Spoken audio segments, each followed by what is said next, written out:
بسم اللہ الرحمن الرحیم۔ السلام علیکم۔ تعلیم اور مقابلے کے تمام امتحانات سنگ لسانی یعنی ٹرائی لنگول ہونے چاہیے۔ دیکھیں، اگر ہمیں نظام تعلیم کو بہتر بنانا ہے اور اعلیٰ ملازمتوں کے لیے میرٹ کو فروغ دینا ہے تو کچھ مشکل اور دورس فیصلے کرنے پڑیں گے۔ وقت آ گیا ہے کہ اب پورے ملک میں نصاب تعلیم اور ہر قسم کے نظام تعلیم کو سہ لسانی یا ٹرائی لنگول بنانے پر کام شروع کر دینا چاہیے۔ یہ ہر طالب علم کا بنیادی حق ہونا چاہیے کہ وہ حصول علم اور حصول روزگار کے لیے اپنی مرضی سے 3 میں سے کسی ایک زبان کا انتخاب کر لے۔ یعنی پہلے نمبر پر بین الاقوامی زبان انگریزی، دوسرے نمبر پر قومی یا سرکاری زبان اردو، اور تیسرے اور آخری نمبر پر صوبائی یا مادری زبان۔ یہ ہر طالب علم کا حق ہونا چاہیے کہ نوکری اور اعلیٰ تعلیم کے لیے کسی ایک زبان کا انتخاب کر لے۔ اسی طریقے سے ان امتحانات میں کامیابی کے لیے نتائج مرتب کرتے وقت کسی بھی طالب علم سے صرف زبان کے انتخاب کی بنیاد پر کوئی امتیازی سلوک نہیں ہونا چاہیے۔ ہاں، لیاقت پر کوئی سمجھوتا نہیں ہونا چاہیے۔ اگر ہم ایمانداری سے دیکھیں تو آزادی ملنے کے وقت اردو پاکستان میں ایک بہت چھوٹی سی اقلیت کی مادری زبان تھی۔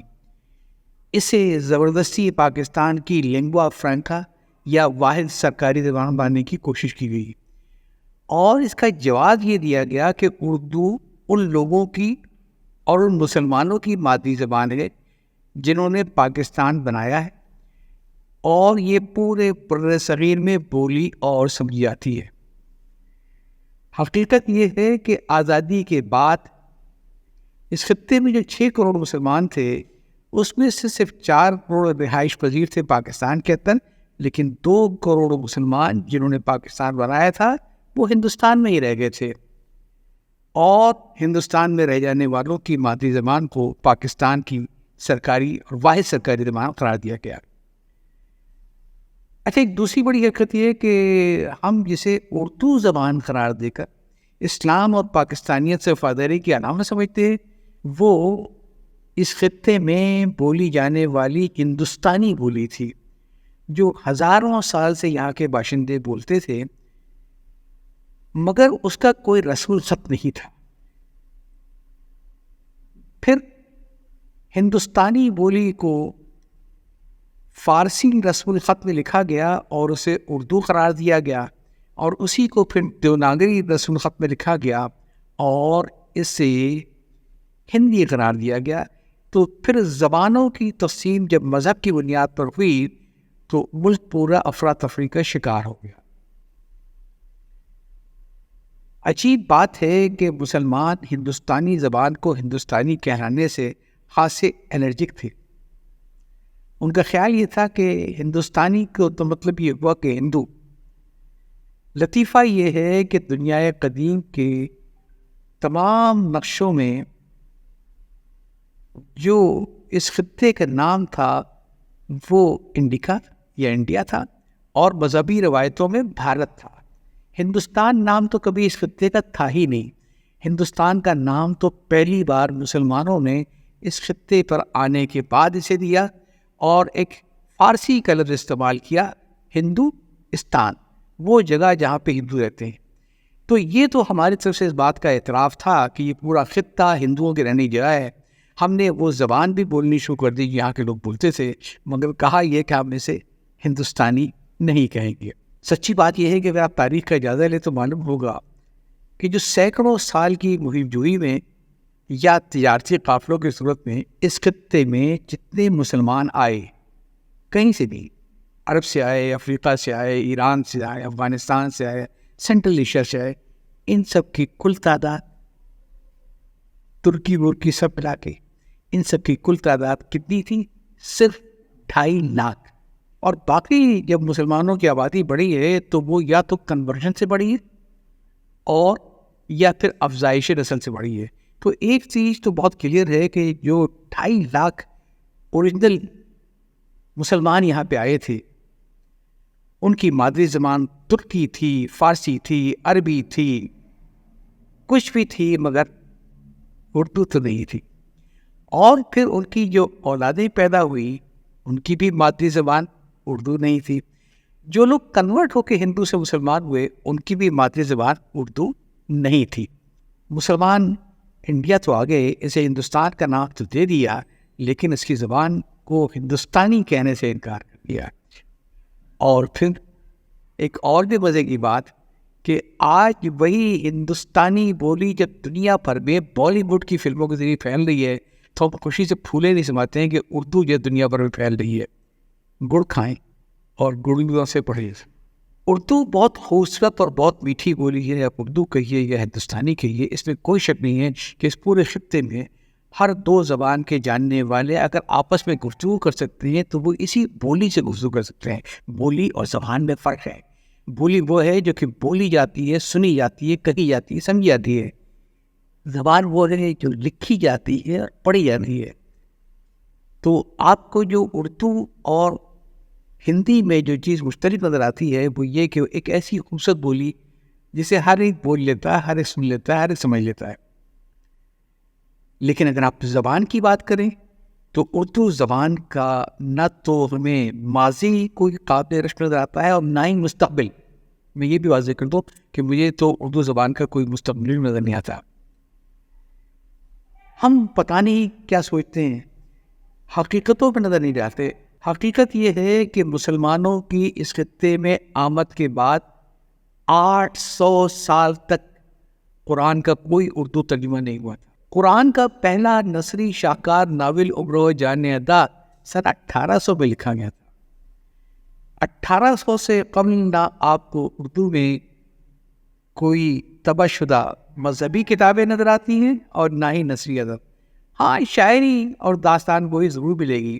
اس کی وجہ یہ ہے کہ اس خطے میں جو لوگ رہتے تھے وہ ان کی تحریری زبان تو کوئی بھی نہیں تھی. مسلمانوں کی تھی فارسی اور عربی، لیکن باقی ہندوستانیوں کی تحریری زبان کوئی بھی نہیں تھی. اور ساتھ ہی ساتھ جو بھی ان کی مادری بولیاں اور مادری زبانیں تھیں، ایک چیز ذہن میں رکھیے گا، یہاں جو لوگ آباد تھے ان کی تحریری زبان تو شاید نہیں تھی، سنسکرت تھی جو کہ بڑھ رہی تھی اور ہندی کا کوئی رسم الخط نہیں تھا.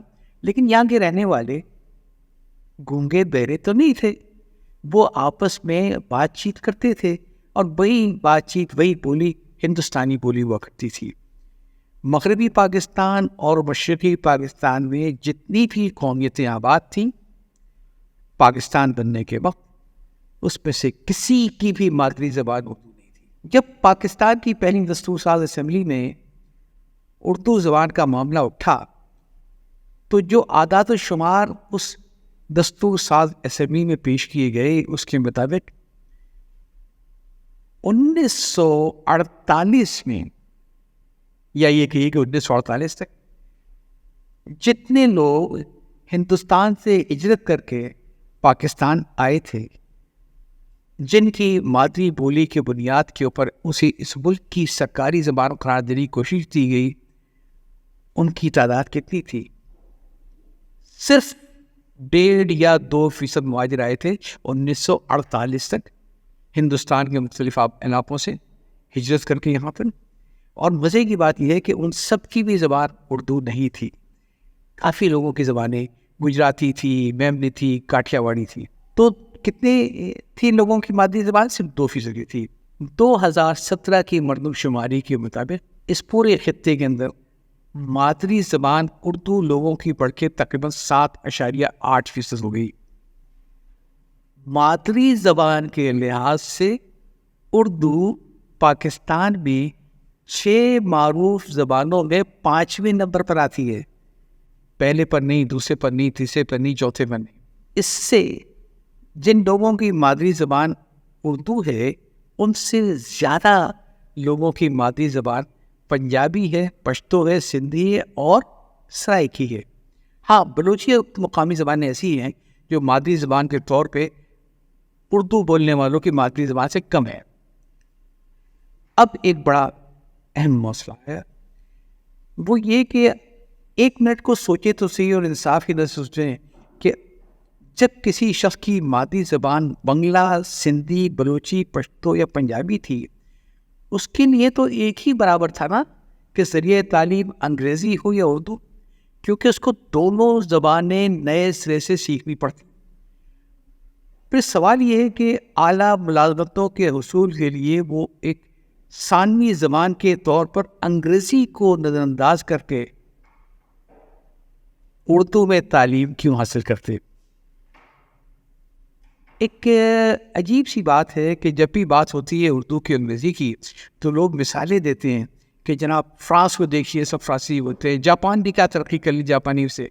ارے بھائی کیا مثالیں دیتے ہیں عربی ان کی، وہ کی سرکاری یا سیاسی زبان نہیں ہے، وہ ان کی مادری زبان ہے۔ آپ یہ تو دیکھ لیں، آپ کے یہاں 93% لوگوں کی مادری زبان اردو نہیں ہے، تو آپ ایپل ٹو ایپل میچ کریں نا۔ آپ اردو کو فارسی سے، فرانسیسی سے، اب ایران بالکل ترقی کرے گا۔ ایران میں انگریزی پڑھانا جرم ہے، یہاں تک ہے، کیوں؟ اس لیے وہ صرف اپنی مادری زبان میں کام کرتے ہیں۔ جاپان کے بھی ہے۔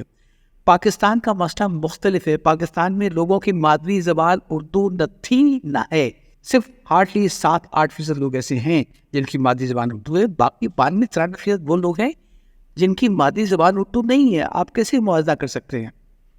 پاکستان میں زبردستی ایک اقلیت کی زبان کو اکثریت کی زبان کے اوپر لنگوا فرانکا یا سرکاری زبان کے طور پر جو تھوپا کیا، اس کی جو نتائج نکلے 75 سال میں وہ آپ کے سامنے۔ لیکن کاش ہمارے سیاستدانوں نے، ہمارے بڑوں نے 1947-48 میں ملک بننے کے ساتھ ہی وہ فیصلہ کیا ہوتا جو کہ سنگاپور نے کیا تھا، اور سنگاپور نے ہمارے آزادی کے 18 سال بعد آزادی حاصل کی تھی۔ 1965 میں سنگاپور آزاد ہوا تھا۔ اب ذرا موازنہ کیجیے پاکستان کے ساتھ۔ سنگاپور کی آبادی کے 76%، 76% لوگ چینی نسل کے تھے، 15% ملائے تھے، اور 7.5% لوگ ہندوستانی ٹیمل تھے۔ سنگاپور نے ہماری طرح کسی ایک زبان کو سرکاری واحد زبان قرار دینے کی کوشش نہیں، اس نے 4 زبانوں کو اپنی سرکاری زبان قرار دیا، یعنی چینی زبان، ملائے، ٹیمل اور سنگاپوری انگلش، جسے وہ سنگلش کہتے ہیں۔ فرض کر لیں کہ پاکستان کی آزادی کے وقت اردو مادری زبان والوں کی تعداد یہاں پہ 1.5-2% نہیں بلکہ 5%، چلیے ہم نے مان لیا 5% تھی، تب بھی کیا آپ کے خیال میں زیادتی نہیں تھی کہ 5% کی اقلیت کو بقیہ 95% کی اکثریت کے اوپر ترجیح دی جائے، اور ان سب کی مادری زبانوں کو نظر انداز کر کے ایک ایسی زبان کو بنایا جائے واحد سرکاری زبان جسے یہاں کے 92-93% لوگ بول اور سن تو سمجھ سکتے تھے، لکھ اور پڑھ نہیں سکتے تھے۔ خیر لکھنے پڑھنے کا موقع ہے تو ماشاء اللہ جن کی مادری زبان ہوتے تھے وہ بھی لکھنے پڑھنے سے جا رہے ہیں۔ ایک یہ مثال، دوسرا وہ مثال کہ 76% کی اکثریت نے کھلے دل سے تسلیم کیا کہ سرکاری زبان ہماری واحد نہیں ہوگی۔ آج پاکستان آدھا ملک گنوانے کے باوجود کہاں کھڑا ہے، اور سنگاپور کہاں کھڑا ہے جس نے ٹیمل زبان کو اپنی سرکاری زبان قرار دیا تھا؟ تو کھلے دل سے فیصلہ کریں، بڑے فیصلے کریں، دونوں چیزوں کو الگ الگ کیجیے۔ علم ایک الگ چیز ہے، لیکن مقابلے کے امتحان اور اعلیٰ تعلیم یہ معاملہ بالکل الگ ہے۔ اس کو سیاسی معاملہ نہ بنائیں۔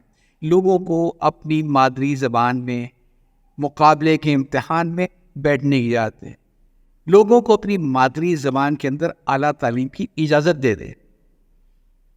یا چاہتا ہوں اللہ حافظ۔